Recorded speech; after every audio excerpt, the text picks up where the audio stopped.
ശതാബ്ദങ്ങൾക്ക് മുൻപാണ് സാഗരതീരം താണ്ടി വന്നണഞ്ഞ മഹാഗുരു തണൽ തേടിയെത്തിയ വടവൃക്ഷച്ചുവട്ടിൽ നാഗചൈതന്യം തിരിച്ചറിഞ്ഞ് പൂജയും പ്രാർത്ഥനയും ചെയ്ത് ദേശത്തിനായി ദൈവങ്ങളെ കുടിയിരുത്തിയത്.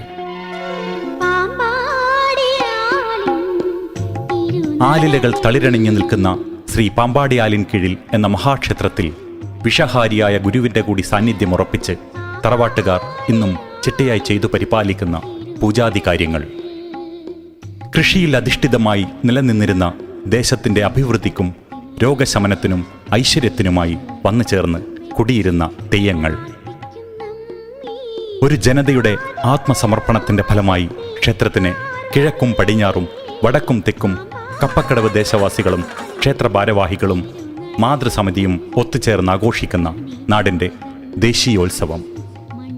നിറയെ തളിരിട്ട് നിൽക്കുന്ന ആൽമരം കാണാൻ തന്നെ എന്തൊരു ഭംഗിയാണ്. മഞ്ഞൾക്കുറി മണക്കുന്ന സന്ധ്യകൾ.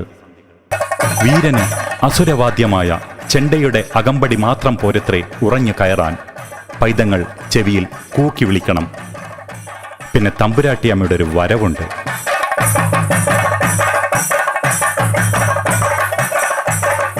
ദേശത്തിൻ്റെ നാട്ടുപരദേവതാ സങ്കല്പം സ്വയം മറന്നാടുന്ന ഭക്തരിൽ ഭയവും ഭക്തിയും ജനിപ്പിക്കുന്ന ഇമ്പമാർന്ന ചുവടുകൾ.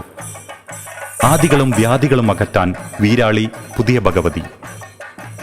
കാലപാശവും കാലദണ്ഡുമായി ക്ഷേത്ര ദേശകാവൽക്കാരൻ ഗുളികൻ.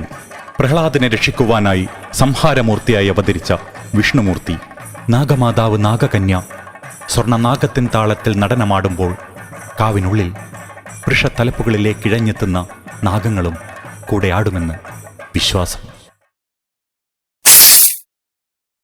സർപ്പപൂജ സന്താനലാഭത്തിനും മംഗല്യത്തിനും സർവ ഐശ്വര്യങ്ങൾക്കും നിദാനമത്രേ. കൊട്ടിക്കലാശവും കെട്ടിക്കലാശവും പ്രാർത്ഥന പോലെ കൊണ്ടാടുന്ന കല്ലാടിമാർ. എന്തിനും ഏതിനും ഭക്തിപൂർവം ആവേശത്തോടെ കൂടെ നിൽക്കുന്ന ഒരു ജനത. വരവിളി മുഴക്കി ഉറഞ്ഞാടി ഉരിയാടുന്ന തെയ്യങ്ങളുടെ കാൽച്ചിലമ്പിൽ തൊട്ട് അനുഗ്രഹം തേടാനായി ഞങ്ങൾ കാത്തിരിക്കുകയാണ്.